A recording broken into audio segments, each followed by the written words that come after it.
공황장애를 앓고 계신 분이셨어요. 마음을 편히 먹으세요 이렇게 말해가지고 아무 소용이 없어요. 저 괜찮아졌어요. 저 병원 안 가도 되겠어요 그러시더라고요. 호흡이라고 하면 잘 안다고 착각하시는 경우가 있는데 대상자 따라서 다릅니다. 예를 들어서 암 환자분들을 만났을 때 호흡과 정신 문제를 가지신 분의 호흡과 다르게 들어가요. 다 다른 거예요? 예, 다 다르게 들어갑니다. 가장 중요한 거는요. 안녕하세요. 저는 소마틱스를 이용한 코칭하는 이수키입니다. 그 소마 코칭이라는 게 생소한데 정확히 어떤 건지 설명을 좀 부탁드릴 수 있을까요? 소마는 신체라는 뜻이고요. 몸과 마음, 이거는 분리될 수 없고 몸이라는 어떤 신체를 활용해서 우리 속 안에 있는 마음을 만져주고 치유한다. 네, 이렇게 생각하면 좋겠습니다.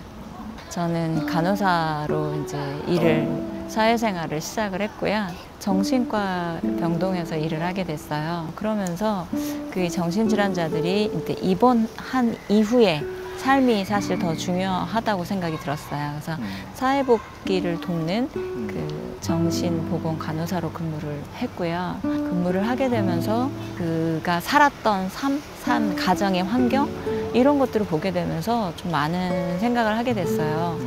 그분들을 어떻게 도울 수 있을까 하다 보니까 호스피스가 우리나라에 좀 필요하다라는 거를 인식을 갖게 됐어요. 2018년도부터 아예 법 시행이 시작이 됐고 이제는 누구나 호스피스를 할 수 있는 그런 시대가 됐어요. 이제 저희 남편하고 이제 대화하면서 그럼 우리가 할 수 있는 거는 뭘까? 이렇게 하고 있는데 이제 환자분을 만나게 됐던 거예요. 자연스럽게 환자분들을 이제 돕게 되는 그런 일을 하게 돼서 이제 우연치 않게 강의를 이제 제가 직접 맡게 된 거예요. 거긴 고등학교였거든요. 고등학교 정도만 해도 이제 정신질환을 진단을 받고 정말 많은 고통을 가족들이 이미 겪은 상태의 경우가 많아요. 보통 중학교 때 지금은 진단을 받기 때문에.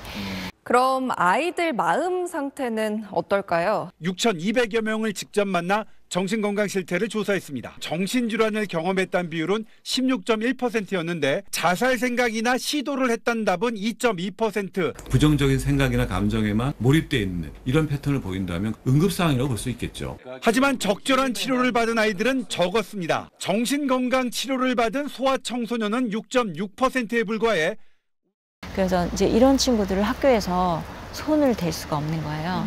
누군가는 도와줘야겠는데 이거는 누가 봐도 전문가의 도움이 필요하다 이런 판단이 온 거죠. 그래서 이제 그걸 한 지 지금 2년째 되고 있어요. 구체적으로 좀 어떤 프로그램을 좀 진행하세요? 프로그램이라고 한다면 이제 저희 대상자를 만났을 때 이분에게 필요한 게 뭔지를 먼저 제가 좀 보고 그리고 나서 이제 거기에 따라서 어떤 거를 좀 중점으로 더 둘 것이냐. 제가 또 미술치료 자격증도 있어요. 그래서 이제 미술치료를 접목해서 해야 될 경우에는 통합예술치료라는 이름을 좀 사용하고 있고요. 그냥 신체적인 부분을 좀 강조해서 할 때는 이제 운동치료 이런 표현도 쓰고요. 근데 주 내용은 저는 호흡을 가장 중요하게 여기고 있습니다. 호흡이라고 하면 모든 사람들이 다 하고 있기 때문에 그쵸. 잘 안다고 착각하시는 경우가 있는데 지금보다 나아져야 돼요. 일단 호흡은요. 호와 흡이에요.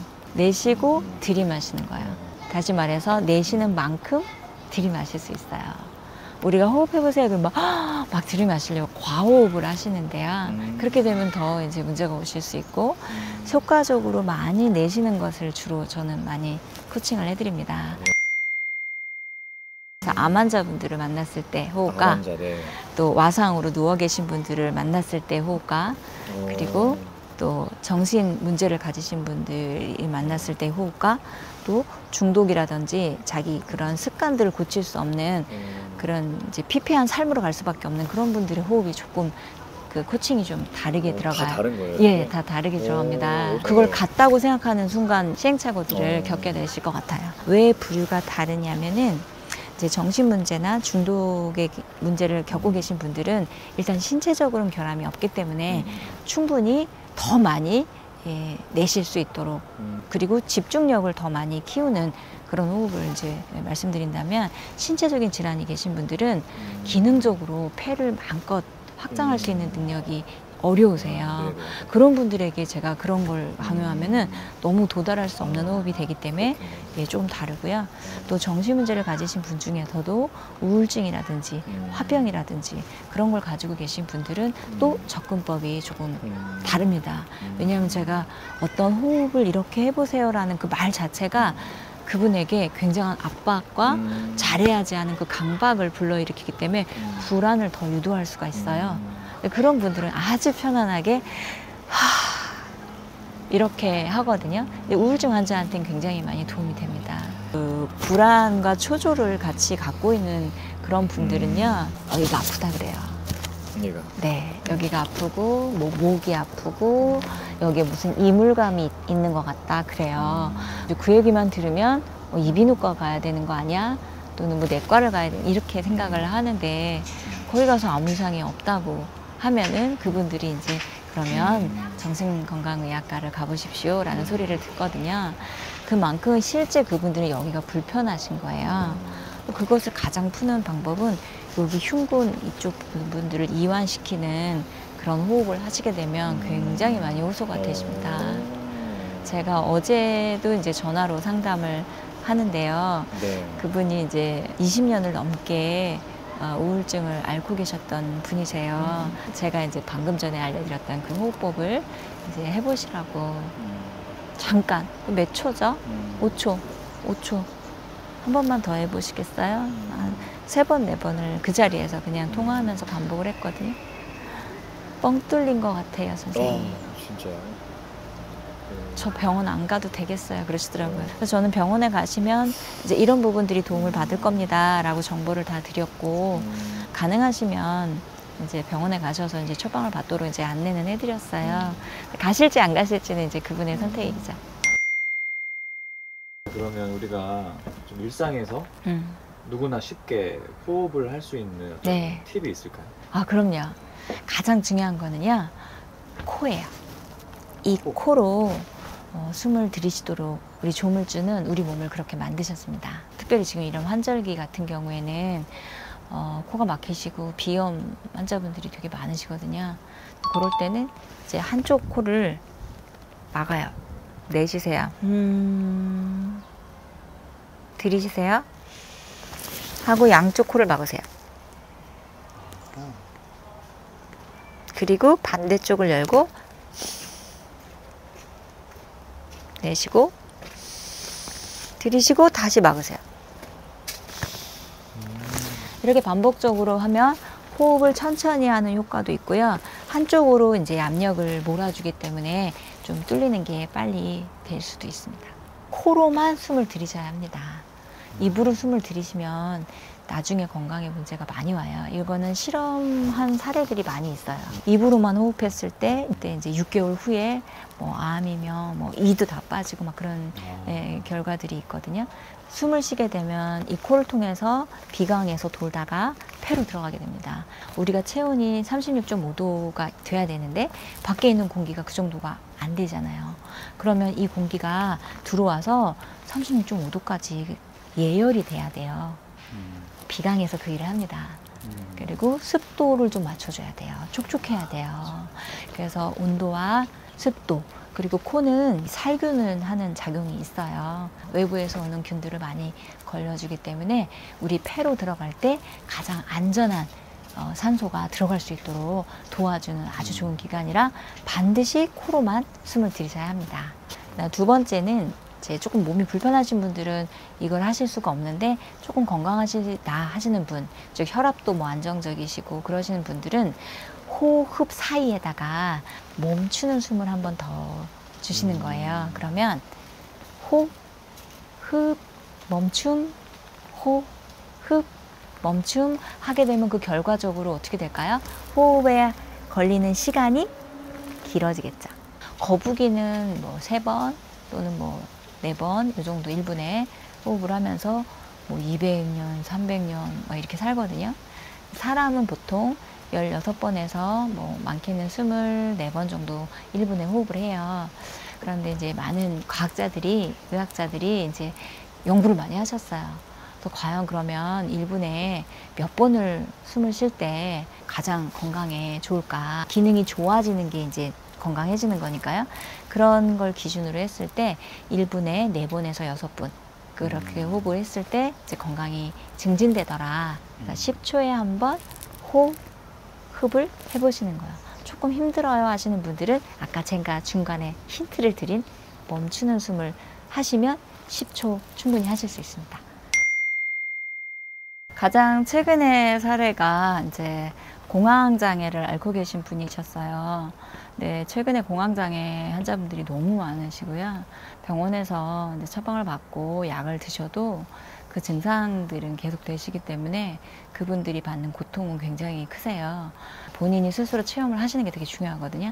그래서 한 번만 체험을 꼭 하십시오. 그러면 한 번이 다음번에도 내가 벗어날 수 있는 길이 있구나 라는 생각을 가지시게 되거든요. 그러면 이겨낼 수 있어요. 그 병을. 2주 전이었나요? 그때도 만났던 분이 너무 오랫동안 이제 힘드셨기 때문에 제가 이제 호흡법을 얘기하니까 잠깐만요. 저 녹음해서 주시면 안 돼요? 불안하신 거예요. 자기가 다 못 알아들었을 거라고 생각해서 걱정하지 마세요. 그런 순간이 올 때 저한테 연락하세요. 이제 그렇게 했는데 이제 조금 지난 다음에 저한테 다시 연락을 하셨어요. 그래서 안 되겠다 싶어서 줌으로 들어오셔서 이제 저를 보셔라 하고 이제 동작을 알려드리고 이제 호흡을 천천히 하는 방법을 알려드렸어요. 결국에는 그거는 뭐냐면 집중을 할 수 있게 해드리면 돼요. 마음과 생각과 우리의 신체, 이 몸이 하나로 딱 집중되기 위해서는 마음을 편히 먹으세요 이렇게 말해가지고는 아무 소용이 없어요. 내가 아무리 그렇게 말을 해도 본인의 생각 속에 마음 속에는 힘들었던 그 순간이 여기 지금 들어와 있잖아요. 그런데 손을 내밀어 보세요 이러면 어쨌든 손을 내밀잖아요. 지금 손을 이렇게 해보세요 그러면 마음과 생각을 집중하는 데 많이 도움이 돼요. 그래서 같이 호흡을 여러 번 반복을 해요. 부정적인 생각이 그 순간 떠나가게 되고요. 정서적으로 안정이 되는 걸 자기 스스로 이제 느끼게 돼요. 그래서 이렇게 똑같이 하시면 된다. 오기 전에 알거든요. 올 것 같아 이렇게 알아요. 그때 지금 이 호흡을 해보세요. 그랬더니 그분이 제가 했어요. 다른 때 같으면 한번 그렇게 공황장애 증상이 오고 나면 굉장히 힘들대요. 그걸 회복하기가 너무 힘든데 버스를 타고 집에 오는 동안 계속 하셨대요. 그래서 지금 제가 그냥 일상생활을 하고 있어요. 저 괜찮아졌어요. 선생님이 얘기하신 게 이거 같아요. 만약에 다음에 오면 또 잘할 수 있을 것 같아요. 이렇게 얘기를 하시더라고요. 그리고는 전화가 안 왔어요. 아직까지 증상이 없으셨다는 얘기겠죠. 한 번의 경험. 예, 결국 공황장애는 불안 때문에 오는 건데요. 한 번 경험을 하신 분들은 숨을 못 쉬는 경험을 하는 거거든요. 근데 숨을 못 쉬게 되면 굉장히 공포스러워요. 근데 그게 언제 끝날지 모른다는 두려움 때문에 아직 오지 않았는데 정구 증상이 오면 그때부터 잡히는 거예요. 내가 여기서 못 벗어날 것 같다라고.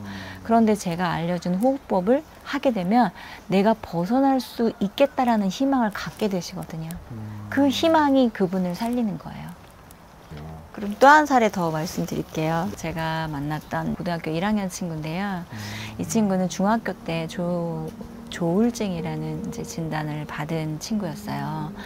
이 친구가 친구들하고 이제 다 같이 있는 상황에서 좀 뭔가 이제 불편감이 오면 이제 공황장애 증상이 오게 되고 그때마다 조퇴를 하고 결국에는 학업 일수를 채울 수가 없어서 자퇴를 해야 하는 그런 상황에 있어서 저한테 의뢰가 됐던 친구였어요. 근데 이 친구하고 이제 대화를 하면서 호흡법을 좀 자세하게 알려줘야겠다라고 생각이 들어서 어머니와 함께 이제 호흡법을 알려드렸는데 이 친구가 지금은 학교를 잘 나오고 있습니다. 너무 보람된 일이었는데 이 친구 얘기를 들어봤어요. 그동안에 괜찮았니? 친구들하고 있으면서 뭐 어려운 일은 없었어? 그때 있었대요. 있었는데 제가 잠시 그 자리를 피해서 밖에 나가서 호흡을 크게 선생님이 가르쳐주는 그 방법대로 했다. 그러고서 다시 교실에 들어올 수 있었대요. 전에 같았으면 교실에 못 들어오거든요. 그대로 이제 선생님한테 얘기하고 집에 가거나 그냥 뛰쳐 도망가듯이 가거나 이제 이렇게 했었는데 이제는 다시 그 자리로 돌아올 수 있게 된 거죠. 그래서 너무 감사했고 이 일은 정말 많이 필요한 일이다 라는 생각이 들었고 중학교 때 이제 진단을 막 받는 그때의 친구들을 제가 만날 수 있다면 이제 다른 더 큰 질환으로 가는 거를 예방할 수 있지 않을까. 그럼 이거 혹시 이 영상을 보시고 나도 이거 받아보고 싶다 하시는 분들은 어떻게 연락을 드리면 좋을까요? 제가 아직까지 시작은 학교에서 의뢰를 받아서 했기 때문에 학교 뭐 상담하시는 분이나 또는 학교 담임 선생님이 이 친구는 좀 도와줬으면 좋겠는데 뭐 이런 상담 케이스 이제 학교마다 위센터도 있고 한데요. 이제 그런 분들 통해서 이제 의뢰를 이제 받은 사례 또는 이제 주변에서 지인의 지인이 뭐 이렇게 해서 이제 저한테 상담을 의뢰하시는 경우들이 있어서 제가 할 수 있는 시간대로 도움을 드리고 있습니다. 그러면 뭐 학교에서 필요하다 우리 학교에도 와줄 수 있냐 하면 가줄 수 있는 거예요? 네, 그럼요. 그리고 혹시 뭐 개인적으로도 뭐 도움을 요청할 수 있는 건지 궁금하네요. 그럼요. 초기 면담이 되신 분들에 한해서는 지금 힘들어요 라고 하면은 제가 즉시로 줌을 열 수가 있어요. 그래서 이제 화상으로 보시면서 물론 목소리로도 할 수는 있는데 제 직접 동작이 막 불안해서 안 될 때는 저를 보고 따라하라고 하는 것 자체가 집중을 할 수 있게 해주는 거라서 많이 좋은 시대가 됐습니다, 지금. 힘든 부분은 좀 없으세요? 시간적으로 좀 힘든 부분이 있어요. 그러니까 본인이 이제 불안 정도가 높으신 분들은 상대방에 대해서 배려를 잘 하시기 어려우세요. 그래서 아무 때나 이제 연락하시거든요. 그러면 저는 괜찮아요.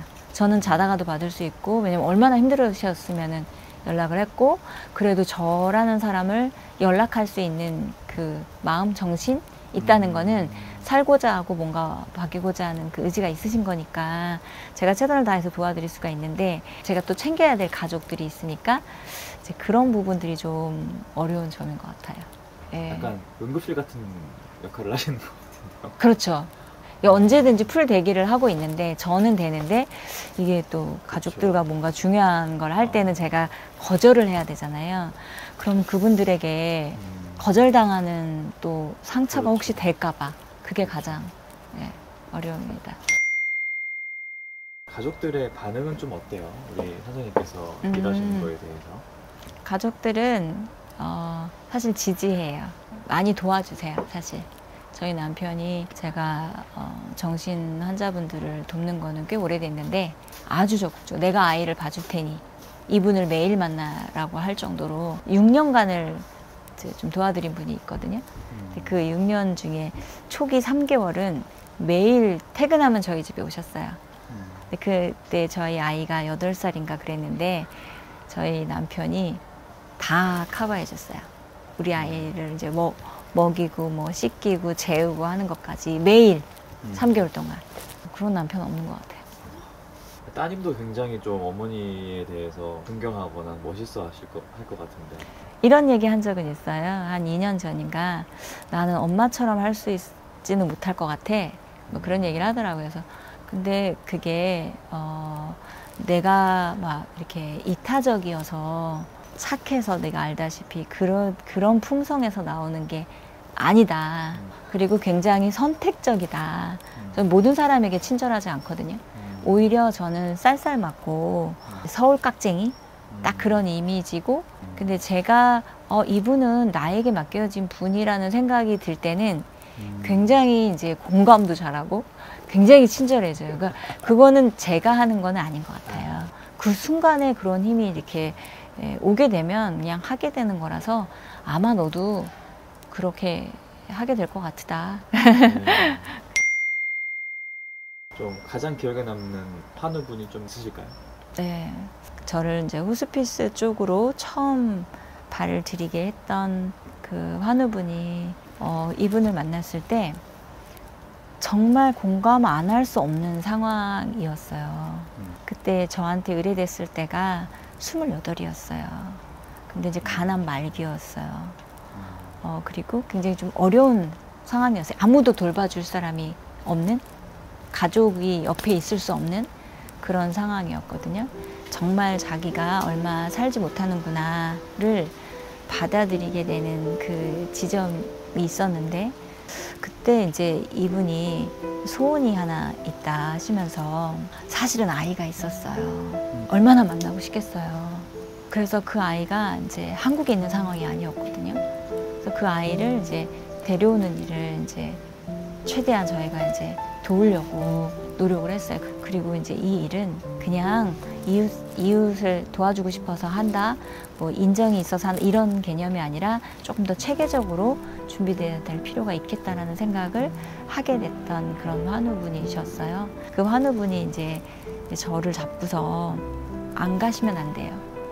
자기 옆에 있어 주시면 안 돼요. 이런 얘기를 하시더라고요. 그 순간에는 제가 발길을 떠날 수가 없었어요. 제가 그 밤만큼은 그분하고 있어줘야겠다 생각이 들었어요. 그래서 제가 이제 새벽까지 이제 그 병실에 환자분하고 같이 있다가 대화를 하고 그분의 속 얘기를 하고 또 그분의 힘든 거를 듣고 제 인생에는 큰 전환점이 되는 시간이었어요. 내가 누구를 위해서 이타적으로 사실 살아본 적이 없고 기껏해야 내가 남는 시간 요만큼을 좀 내드릴 수는 있고 내가 갖고 있는 돈 중에 아주 일부를 조금 누구한테 기부할 수 있는 그 정도의 사람이었는데 내가 그 시간에 이제 그분하고 이렇게 대화하는 시간에서 제가 호스피스가 무엇인지, 호스피스라는 건 정말 헌신 봉사인데 그 헌신 봉사자가 될 수 있는 어떤 그런 마음이 이런 거구나라는 것을 깨달았던 환우분이셔서 그때가 기억에 남습니다. 이 자리를 빌어서 홀로 힘들어하실 그런 환우분들께 한마디 해줄 수 있으실까요? 몸이 불편하다는 것은 결국엔 마음이 불편한 거거든요. 그래서 마음이 이제 편해지고 싶은데 내 마음대로 안 될 때 가장 좋은 것은 고요한 시간을 갖는 거예요. 누구랑 대화를 해서 풀고 싶은 마음도 있겠지만 잠시 좀 휴대폰도 끄고 천천히 호흡을 해보는 거예요. 단 좀 공기가 좋아야겠죠. 문을 열어놓고 좀 환기가 되는 곳에서 차분하게 내가 호흡을 어떻게 하고 있지? 잠깐 호흡에 집중하는 거죠. 그리고 이제 몸이 아프든 마음이 아프든 생각이 복잡하시던 지금 일어난 어떤 일들이나 사건 또는 어떤 갈등 관계에 있다면 그런 갈등의 내용들 속에서 감사거리를 찾다 보면 내가 달라지는 걸 느끼실 수가 있어요. 그런 경험을 한 번이라도 꼭 하셔라. 그 시간이 제일 좋은 시간은 저는 자기 전이더라고요. 자기 전에 꼭 추천드립니다. 그 이유는 저는 만나는 분들이 주로 마음이 아프고 정신이 아프신 분들이셔서 밤의 시간이 얼마나 중요한지를 알거든요. 이 밤에 어떤 생각을 가졌느냐, 그 상태로 잠이 들면 그게 이제 8시간이 됐든 6시간이 됐든 잠드는 그 시간 동안 그 생각이 계속 반복되어집니다. 그리고 그것을 입력을 하게 돼요. 나의 기억의 저장 속에 장기 기억으로 넘어가게 됩니다. 그래서 자기 전에 내가 오늘 해결되지 않았던 문제가 있던지 그러시면 그것을 이제 푸는 건데 고요, 또 평안, 감사의 시간 가지시기를 꼭 부탁드립니다. 그럼 선생님께서는 앞으로 10년 뒤에는 어떤 모습이실 것 같아요? 10년 뒤에요. 10년 뒤에 제가 이제 50대다 보니까 몸이 여기저기 이제 많이 썼어 하는 그런 증상들이 나타나는데 지금과 같은 모습이라면 제가 이야기하고 설명하고 가르치는 그런 모든 것들이 제게 실천되어진 걸 테니까요. 제가 기대하는 것은 지금과 같은 모습으로 10년 후에 또 많은 이제 어려움 겪고 계신 분들에게 좀 답을 제시해드리고 또 함께 옆에 있어드리고 변함없는 모습이 제 바람입니다.